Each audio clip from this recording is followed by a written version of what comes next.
ಇನ್ನು ರಾಜಕೀಯದಲ್ಲಿ ಯಾರು ಬೇಕಾದರೂ ಎದುರಾಳಿ ಆಗಬಹುದು, ಸಹೋದರರ ನಡುವೆ ಸವಾಲು ಏರ್ಪಡಬಹುದು, ತಂದೆ ವಿರುದ್ಧವೇ ಮಗ ತೊಡೆತಟ್ಟಬಹುದು, ಅಣ್ಣನ ವಿರುದ್ಧ ತಂಗಿನೇ ಸೆಣಸಾಡಬಹುದು. ಇದೀಗ ಲೋಕ ಕದನದಲ್ಲಿ ಇದೇ ಸನ್ನಿವೇಶ ಎದುರಾಗಿದೆ.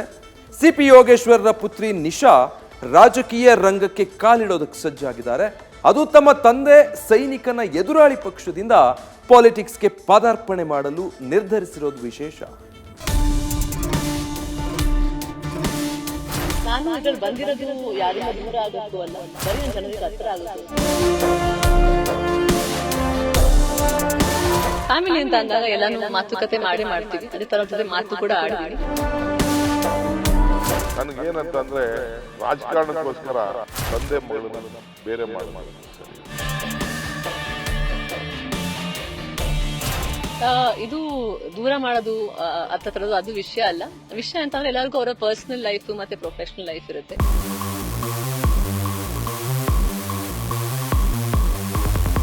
ಪ್ರಜಾಪ್ರಭುತ್ವ ಯುದ್ಧ ಮತ್ತಷ್ಟು ರಣರೋಚಕ ಜಿದ್ದಿನ ಕದನವಾಗಿ ಮಾರ್ಪಾಡಾಗ್ತಾ ಇದೆ.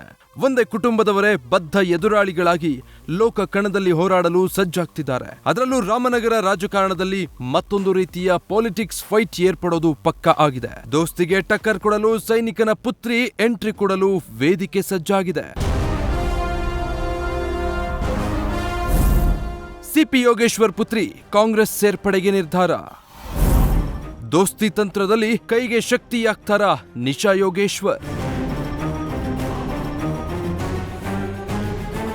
ದಳಪತಿ ಮತ್ತು ಸೈನಿಕನ ಮಧ್ಯೆ ಚನ್ನಪಟ್ಟಣದಲ್ಲಿ ಟಗ್ ಆಫ್ ವಾರ್ ನಡೆದಿರೋದು ಎಲ್ರಿಗೂ ಗೊತ್ತಿದೆ. ಆದ್ರೀಗ ಮೈತ್ರಿಯ ಮಾಯೆಯಲ್ಲಿ ಇಬ್ಬರು ದೋಸ್ತಿಗಳಾಗಿ ಲೋಕದಲ್ಲಿ ಒಂದಾಗಿ ಹೋರಾಡ್ತಿದ್ದಾರೆ. ಆದ್ರೀಗ ಇವರಿಬ್ಬರ ಸ್ನೇಹ ಲೋಕವನ್ನ ಛಿದ್ರ ಮಾಡುವಂತಹ ಬೆಳವಣಿಗೆ ಚನ್ನಪಟ್ಟಣದಲ್ಲಿ ನಡೆಯಲಿದೆ. ಮಾಜಿ ಸಚಿವ ಸಿಪಿ ಯೋಗೇಶ್ವರ್ ಪುತ್ರಿ ನಿಶಾ ಕಾಂಗ್ರೆಸ್ ಸೇರ್ಪಡೆಯಾಗಲು ನಿರ್ಧರಿಸಿದ್ದಾರೆ. ಮುಂದಿನ ವಾರವೇ ಹಸ್ತದ ಬಾವುಟ ಹಿಡಿದು ಲೋಕಸಭಾ ಕದನದಲ್ಲಿ ಕಾಂಗ್ರೆಸ್ ಪರ ಅಬ್ಬರಿಸಲು ಸಜ್ಜಾಗಿದ್ದಾರೆ. ಈ ಮೂಲಕ ಬೆಂಗಳೂರು ಗ್ರಾಮಾಂತರದಲ್ಲಿ ದಳ ಕಮಲ ವಿರುದ್ಧ ನಿಶಾಸ್ತ್ರ ಪ್ರಯೋಗ ಆಗುವ ಸೂಚನೆ ಸಿಕ್ಕಿದೆ.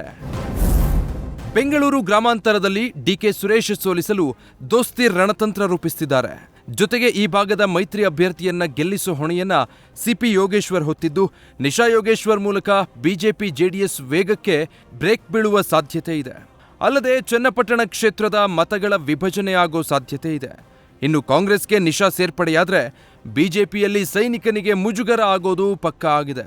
ಒಂದ್ ವೇಳೆ ಚನ್ನಪಟ್ಟಣ ವಿಧಾನಸಭಾ ಕ್ಷೇತ್ರದ ಉಪಚುನಾವಣೆ ನಡೆದ್ರೆ ನಿಶಾ ಕೈ ಅಭ್ಯರ್ಥಿಯಾಗುವ ಸಾಧ್ಯತೆ ಇದೆ.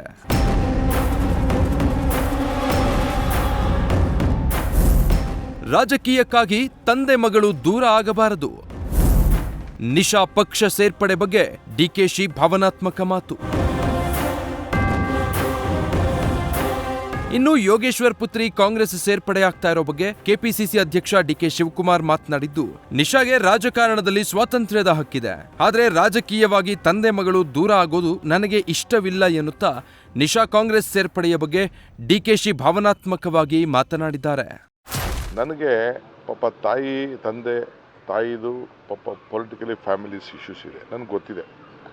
ಅವ್ರ ತಾಯಿನೂ ನನಗೆ ಗೊತ್ತಿದೆ. ಪಾಪ ಹೆಣ್ಮಗಳು, ಸೊ ಆ ಹೆಣ್ಮಗಳು ರಕ್ಷಣೆ ಇಲ್ಲ. ನನ್ನ ತಂದೆ ಸ್ಥಾನದಲ್ಲಿ ಸ್ವೀಕಾರ ಮಾಡಬೇಕು ಅಂತ ಕೇಳೋದು. ನನಗೇನಂತಂದರೆ ರಾಜಕಾರಣಕ್ಕೋಸ್ಕರ ತಂದೆ ಮಗಳನ್ನ ಬೇರೆ ಮಾಡೋದು ಸರಿ. ಮದುವೆ ಮಾಡಬೇಕು, ಹಾಲು ತುಪ್ಪ ಹಾಕಬೇಕು, ಇದನ್ನು ಅಕ್ಷತೆ ಹಾಕಬೇಕು.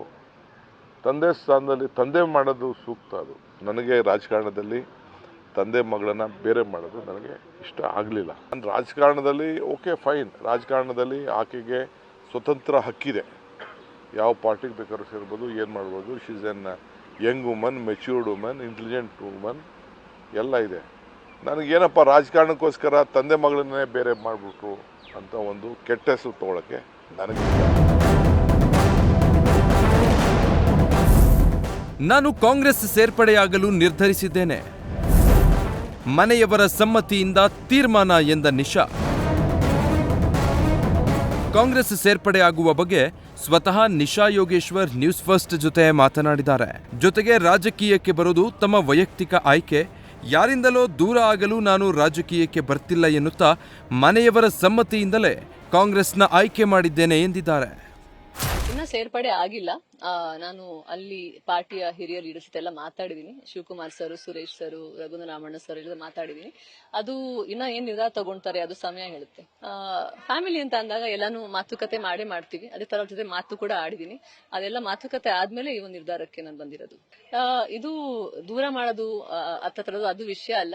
ವಿಷಯ ಅಂತಂದ್ರೆ ಎಲ್ಲರಿಗೂ ಅವರ ಪರ್ಸನಲ್ ಲೈಫ್ ಮತ್ತೆ ಪ್ರೊಫೆಷನಲ್ ಲೈಫ್ ಇರುತ್ತೆ. ಇದು ನನ್ನ ವೃತ್ತಿ ಜೀವನ ಸಂಬಂಧಪಟ್ಟಿದ್ದು ನಿರ್ಧಾರ. ಅದು ಸಮಯ ಹೇಳುತ್ತೆ. ಸದ್ಯದಲ್ಲಂತೂ ಅದಿಲ್ಲ. ನಾನು ಸದ್ಯದಲ್ಲಿ ತುಂಬಾ ಒಂದು ಪುಟ್ಟ ಹೆಜ್ಜೆ ಇಟ್ಟಿದ್ದೀನಿ. ಆ ಪುಟ್ಟ ಹೆಜ್ಜೆ ಏನಂತ ಅಂದ್ರೆ ನಾನು ಜನಕ್ಕೆ ಏನಾಗುತ್ತೋ ಅದನ್ನ ಮಾಡ್ಬೇಕು ಅಂತ. ಜನರು ಡಿಸೈಡ್ ಮಾಡ್ತಾರೆ ಮುಂದೆ ಏನಾಗುತ್ತೆ. ಒಟ್ಟಾರೆ ರಾಜಕೀಯದಲ್ಲಿ ಯಾರು ಯಾವಾಗ ಸಂಬಂಧಿಯಾಗಿರ್ತಾರೋ, ಯಾವಾಗ ಸ್ನೇಹಿತರಾಗಿರ್ತಾರೋ, ಯಾವಾಗ ಶತ್ರುಗಳಾಗ್ತಾರೋ ಅಂತ ಊಹಿಸೋದು ಅಸಾಧ್ಯ. ಇದೀಗ ನಿಶಾ ಕೂಡ ತಂದೆಯ ಎದುರಾಳಿಯಾಗಿ ರಾಜಕೀಯ ಹೆಜ್ಜೆ ಇಟ್ಟಿದ್ದಾರೆ. ಅವರು ತುಳಿದಿರೋ ದಾರಿ ಮುಂದೆ ಹೇಗಿರಲಿದೆ ಅನ್ನೋದೇ ಕುತೂಹಲ. ರಾಮನಗರದಿಂದ ಮೋಹನ್ ಜೊತೆ Shivaprasad, political bureau, news first. News first ನಿರ್ಭೀತಿಯಿಂದ ನಿಮ್ಮ ಪರವಾಗಿ.